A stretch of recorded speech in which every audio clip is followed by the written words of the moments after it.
don't remember how long we'd been out there. Maybe hours. Maybe longer. The sun didn't feel like it was moving anymore, it just hovered over us, baking everything in sight.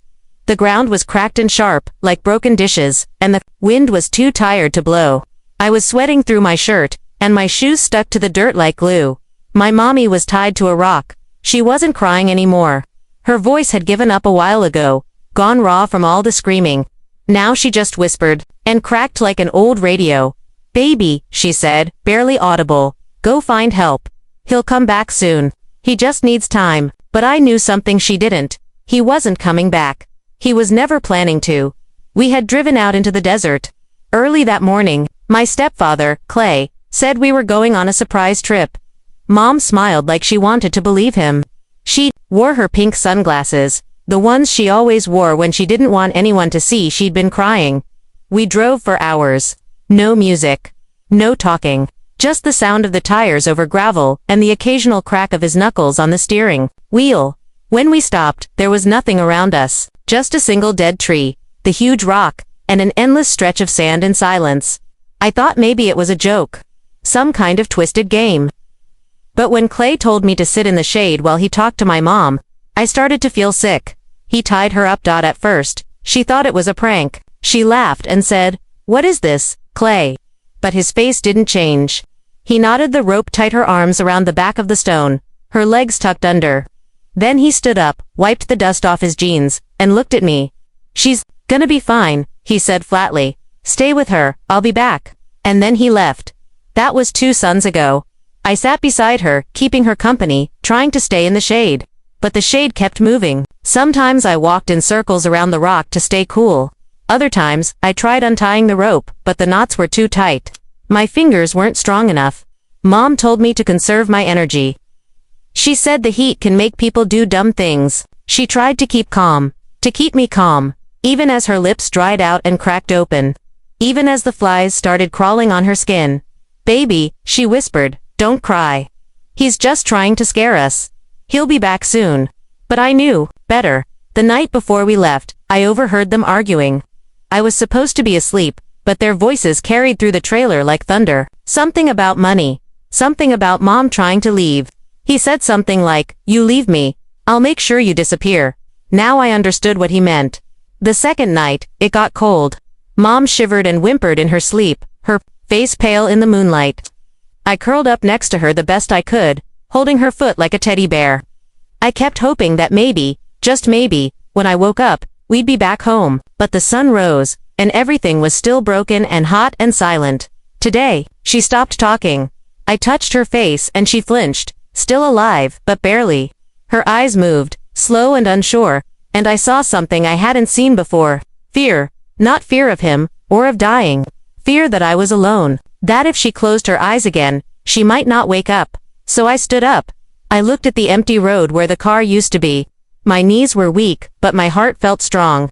I had to do something. She wasn't going to make it another day. "Mom," I whispered, "I'm going to find someone. I promise." She didn't answer. I walked. The first steps were the hardest. My legs were stiff from sitting in the same spot for so long, and my shoes felt like they'd melted into my feet. But I didn't stop. I didn't look back at the rock or my mother slumped against it. I knew, if I turned around, I'd lose the courage to keep walking. The road stretched endlessly in both directions. No signs, no turns, no mile markers, just dirt and mirages. I followed the tire tracks Clay left when he drove off, hoping they'd lead somewhere anywhere. After maybe an hour, the silence started to feel loud. My thoughts wouldn't stop talking. What if I went the wrong way? What if Mom was already no? I couldn't think like that. I started counting my steps, like a game. 1, 2, 3. All the way to 200 before I had to stop and sip what little water was left in my small plastic bottle. It was warm, almost hot, but it was better than nothing. At step 467, I saw something on the horizon. A flicker. At first I thought it was another mirage, like the ones that danced in the heat. But as I got closer, it took shape. An old, rusted-out pickup truck parked off the road near a chain-link fence, and standing beside it, a man in a wide hat, fixing something under the hood. My throat tightened. Help. I broke into a jog. Then run, sir. Hey, sir. He didn't hear me right away, but when he finally looked up, His eyes squinted against the sun.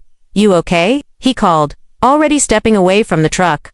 I nodded too fast, breath catching in my throat. My mom. She's tied up. We need help." The man froze. "Tied up? Please," I said, gripping the edge of his shirt like I was drowning. "We've been out here for days. She's at a rock, a few miles back. He left us. He's not coming back." The man's jaw tightened. He looked around, like trying to figure out if this was some kind of trap. "You alone?" he asked, cautious now. I nodded. "Show me." He opened the truck door and gestured for me to get in. I hesitated. Every warning my mom ever gave me about strangers rang in my ears. But she was dying. And this was the only person I'd seen in 2 days. I climbed into the passenger seat. The leather burned my legs through my jeans. "What's your name?" he asked as we pulled off the dirt shoulder. "Eli," I said. "I'm 10. He nodded. "Name's Bill. You sure about where she is?" "Yes," I said. "It's near a big rock, out past the dead tree." "Dead tree," he muttered. "I think I know the spot." The drive felt both too short and too long. I stared out the window, biting my lip until it bled. Every bump in the road made my heart jump. I was terrified we'd get there too late. When we finally reached the rock, I pointed frantically. There, that's her." Bill slammed the brakes. He rushed over, and I followed close behind. My mom wasn't moving. He knelt down and touched her wrist. Then he pulled out a pocket knife and cut the ropes. "She's alive," he said, breathless, but barely. "We need to get her to a hospital." I felt the tears come hot and sudden. Relief, fear, exhaustion all crashing at once. Bill carried her to the truck, laying her carefully across the back seat. He handed me a bottle of real water cold and told me to sip slowly. I watched him drive like he had somewhere to be, like her life mattered to him too. As we sped to Wartown, I finally spoke. "Are we going to be okay?" He looked at me in the rearview mirror. His eyes were tired, but kind. "We're gonna try, kid," he said. That's a start. The hospital was the coldest place I'd ever been. Not the temperature, though I was shivering in my dusty clothes, but the feeling. The lights were too bright. The walls too white. Everything smelled like chemicals and bleach, like someone was trying to scrub away something horrible, something like the desert, or fear. They rushed my mom inside the moment we arrived.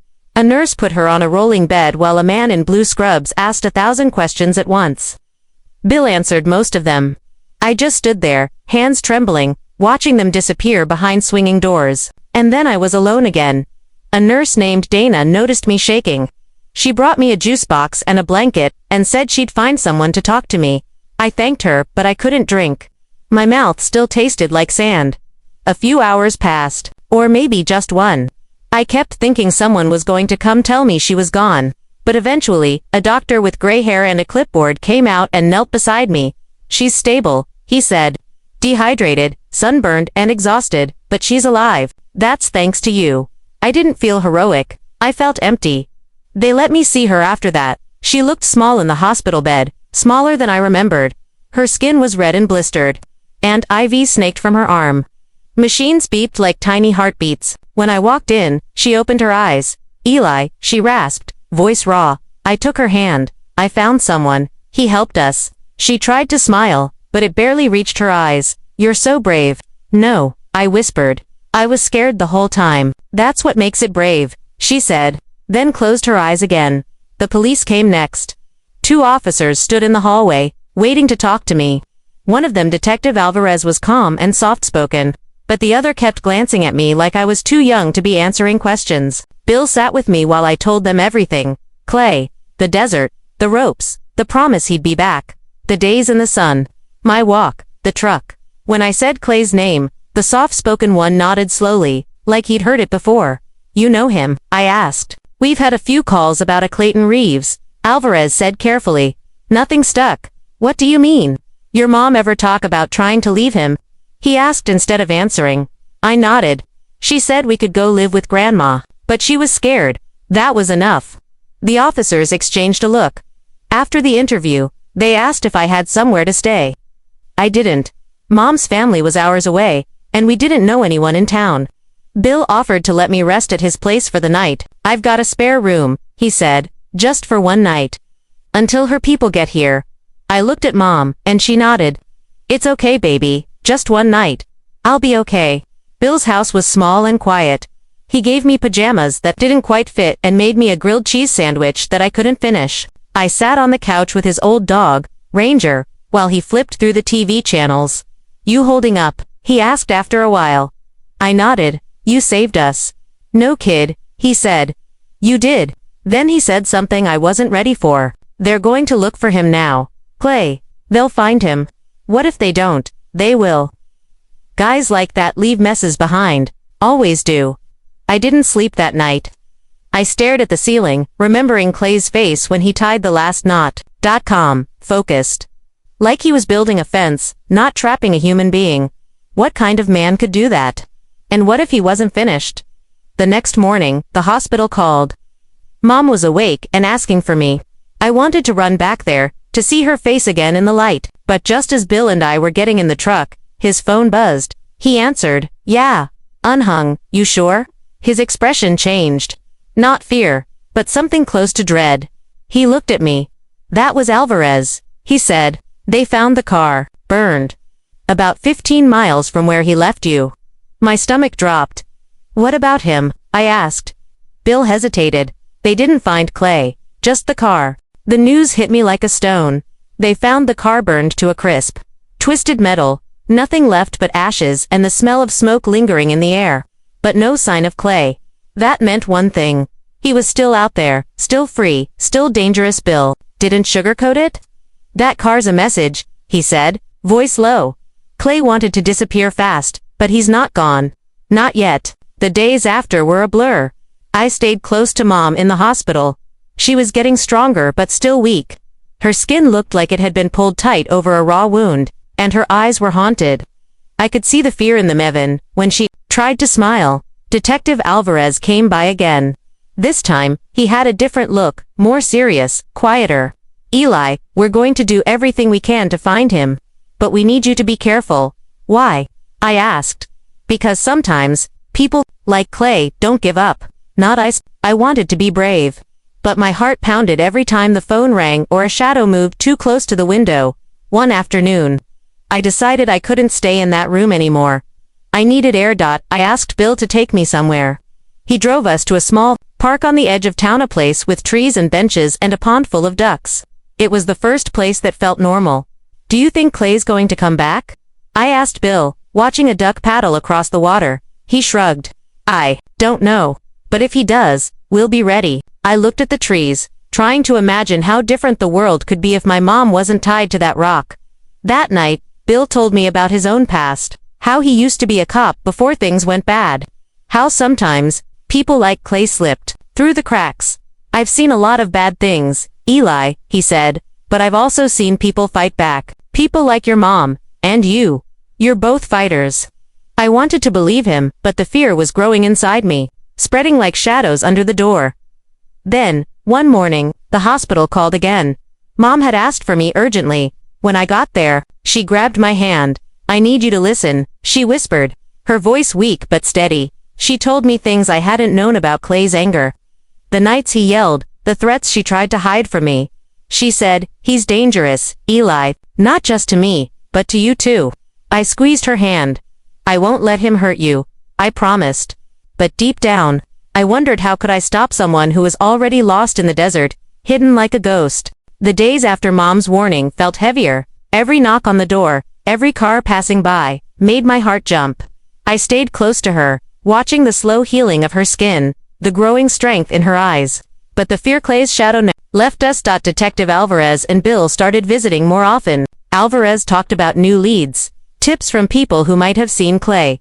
Bill taught me how to stay alert, how to notice things others missed.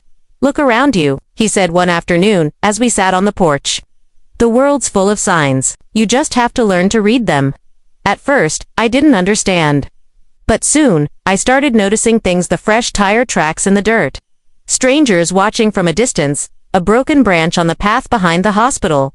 One night, I woke up to a noise outside the window, soft footsteps crunching on gravel. I froze. Bill was already awake when I whispered. He grabbed a flashlight and quietly stepped outside. I peeked through the curtains. A shadow disappeared into the darkness. The next morning, Alvarez showed up with news. We found Clay's hideout. He said it was a small cabin, abandoned but for recent signed cigarette butts. An old blanket, a half-empty water bottle. The search is getting closer, Alvarez said, eyes serious. Mom squeezed my hand. We might be safe soon, she whispered, but the tension didn't fade. Then, Bill took me to a shooting range outside town. Not to shoot, but to learn how to defend myself. Just in case, he said with a half-dash smile. It was strange holding a gun, but it made me feel a little braver. One evening, as we sat around a fire, Bill told me about what to do if Clay came back. Stay calm, he said. Don't fight unless you have to. And always have a plan. I nodded, though my stomach twisted, because even as the law closed in, Clay's threat felt closer than ever. The wind was sharp that night, slicing through the trees like a knife. I couldn't sleep. Every shadow in the house felt alive, like they were waiting for something. Mom was resting, but I knew she was listening to every creak, every whisper. Outside, the hospital had discharged her 2 days ago, but the nightmares hadn't left us. Bill stayed late, checking the locks, moving quietly around the house. I could hear him talking softly on the phone, arranging for more police patrols nearby. But no matter what we did, I couldn't shake the feeling that something was coming. Around midnight, I heard a soft scraping noise at the back door. My heart froze. I crept to the window, peeking through the curtains. A tall figure was there. Clay, his face was shadowed. But I recognized the cold glint in his eyes. The man who'd tied my mom to that rock, left her to bake under the sun, was back. I grabbed my phone, ready to call for help, but it slipped from my trembling hands. Clay turned his head slowly, as if he knew I was watching. I hid, biting my lip, trying not to scream. He moved inside, the door creaking softly behind him. My mind raced. What did he want? Was he coming for me? For Mom? Then I heard a noise downstairs. Bill. Clay froze. Bill, he growled. You thought you could keep her safe. I held my breath. Bill's voice was calm but firm. It's over, Clay. You're not taking anyone anywhere. There was a long silence. Then the sound of a struggle, grunts, a crash, a shout. I grabbed Mom's hand, pulling her toward the phone to dial 911. But before I could, Clay burst into the room. Stay back, he snarled. For a moment, everything stopped. Then Bill appeared behind Clay, holding a flashlight and shouting, "Police! Hands up!" The front door burst open as officers poured in. Clay's face twisted in rage, then desperation. He was handcuffed and taken away. We were safe at last.